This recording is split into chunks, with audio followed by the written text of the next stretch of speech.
Servisyo muna bago politika. The most political thing that we did today, I wore my pink socks. My pink socks in honor of Mayor Laming. Opo.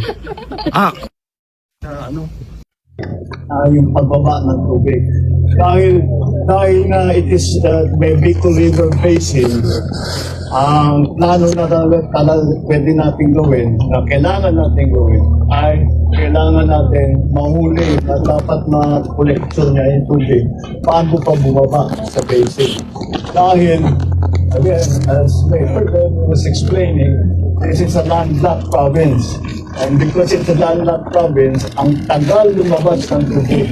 So, huwag natin sana papasukin. But this is only the beginning. Ito, dissertation naman ito. Hindi naman ito. Kagaya ng mga ginagawa natin sa ibang lugar.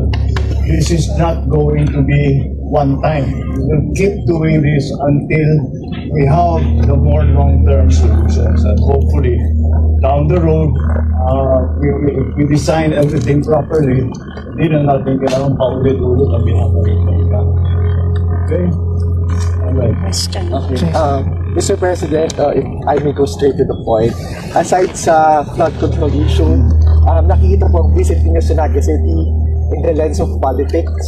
Are you open to forging an alliance with Naga City Mayor Lenny Robredo for 2020? Alam mo, hindi namin pinag-uusapan yun.